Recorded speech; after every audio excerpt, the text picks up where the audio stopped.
Hi, welcome to the Healing Diet mini course. I'm Adina, founder of AdinaRoseAyurveda.com. I want to talk to you about healing. What is healing? Because that's what this course and my larger course is all about.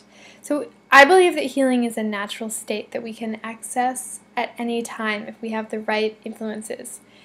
When we're not in a state of healing, which I believe is our natural state of being, we're in a state of dealing or coping with discomfort or imbalance or stressors in our environment, and maybe even full-on disease. Healing means that our body, but also our mind, energy, and emotions are moving towards a state of equilibrium on all levels. What we eat, as well as how and even when, is a huge part of any healing plan. No matter what herbs or medicines we're on, it's important what we eat, how we eat, when we eat.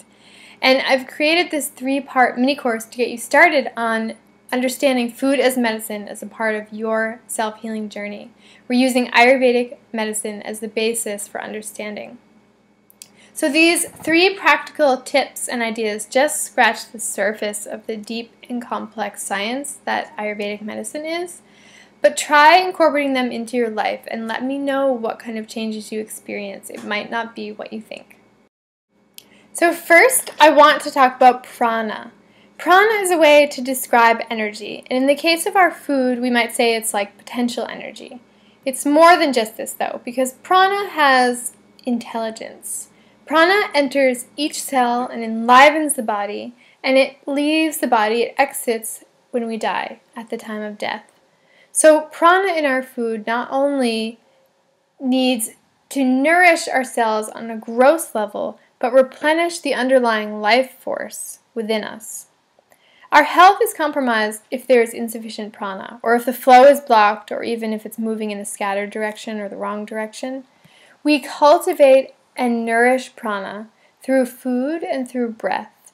In the case of food, the more ripe and fresh, the more gently and lovingly prepared, the more prana that is available for our body to absorb. The more manipulated or processed a food item is, the less prana it contains.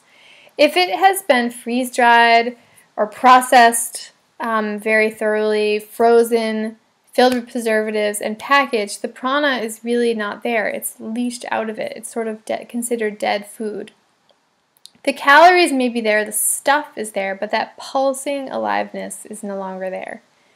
Even leftovers have much less prana in them than when the food was freshly cooked and prepared. You can see it with your own eyes. You know, these foods are just no longer fresh and bright and as inviting to the senses. They're more dull, dense, and lackluster. Raw whole foods contain the most prana, though according to Ayurveda, they must be prepared in a way that we're able to assimilate and absorb that prana.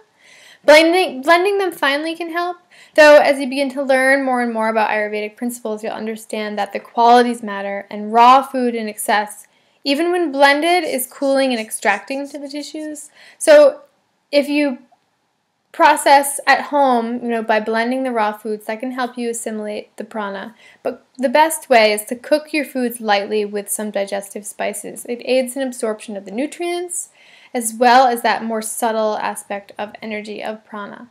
So you'll feel more energized when you start to incorporate foods with more prana into your diet.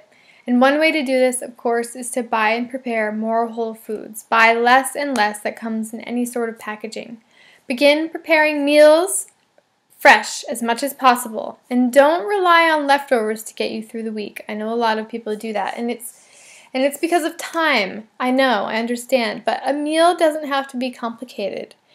In fact, simplicity has the greatest power for healing.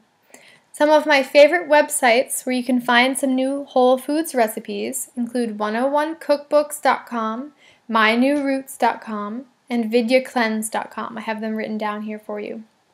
They're not necessarily Ayurvedic, but they'll get you started and hopefully inspired to bring new ingredients into your kitchen and more prana into your body and your cells. Much love.